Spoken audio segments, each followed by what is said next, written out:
ধারাবাহিকের শুরুতে আমরা দেখতে পাই অনিরুদ্ধ, বাণী এবং ছোট তানিয়া তাদের শোবার ঘরে কানামাছি খেলছে।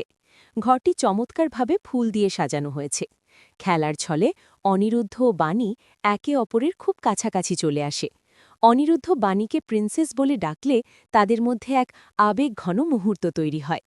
অনিরুদ্ধ তার মনের কথা বলতে চায়, কিন্তু বাণী তার অতীতের যন্ত্রণার কথা ভেবে নিজেকে গুটিয়ে নেয়। বাণী জানায় বিদ্যুৎ তাকে যেভাবে ঠকিয়েছে, তারপর সে আর কাউকে সহজে বিশ্বাস করতে পারছে না। অনিরুদ্ধ তাকে কথা দেয় যে সে কোনো দিন বাণীর বিশ্বাস ভাঙবে না এবং তানিয়া ও বাণীকে সব সময় সুখে রাখবে। পরের সিনে দেখানো হয়েছে বাড়ির বাইরে অন্ধকার গলিতে বিদ্যুৎ মিটার বক্সের সাথে কারচুপি করছে। তার সাথে রয়েছে নয়নতারা ও বিনাকি। তারা ষড়যন্ত্র করছে যাতে পুরো বিল্ডিংয়ে শর্ট সার্কিট হয়ে আগুন লেগে যায়। বিদ্যুতের লক্ষ্য হল বাণীকে শেষ করে দেওয়া। অন্যদিকে মৌলি ও তার শাশুড়ি বাইরে দাঁড়িয়ে অপেক্ষা করছে কখন অনিরুদ্ধের বিপদ হবে এবং তারা উদ্ধারকর্তা হিসেবে সেখানে প্রবেশ করবে। বিদ্যুতের ভুলে আগুন নিয়ন্ত্রণহীন হয়ে পড়ার উপক্রম হয়। এদিকে বাড়ির ভেতরে হঠাৎ ভোল্টেজ ফ্লাকচুয়েশন শুরু হয়।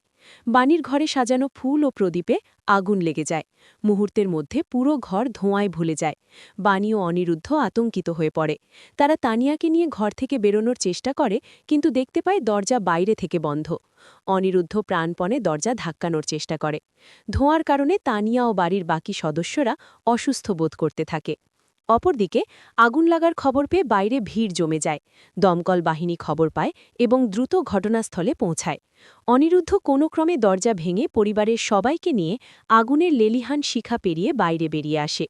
বাইরে দাঁড়িয়ে মৌলিরা হতাশ হয়, কারণ অনিরুদ্ধ অক্ষত অবস্থায় বেরিয়ে এসেছে।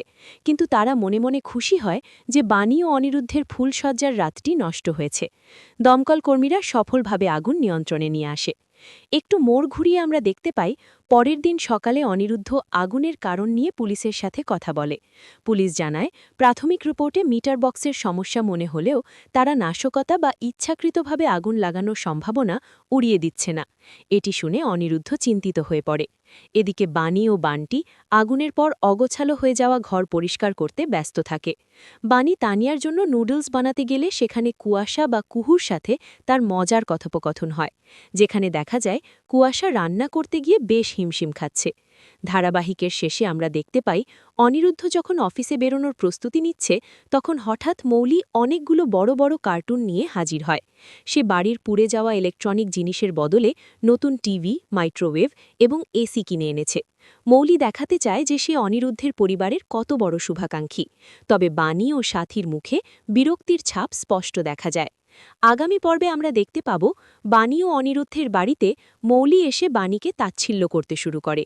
বাণীও ছেড়ে দেওয়ার পাত্রী নয়। সে ঝাড়ু নিয়ে মৌলিকে বাড়ি থেকে বের করে দেওয়ার উপক্রম করে এবং সাফ জানিয়ে দেয় যে তাদের সুখে থাকার জন্য মৌলির কোনো দয়ার প্রয়োজন নেই।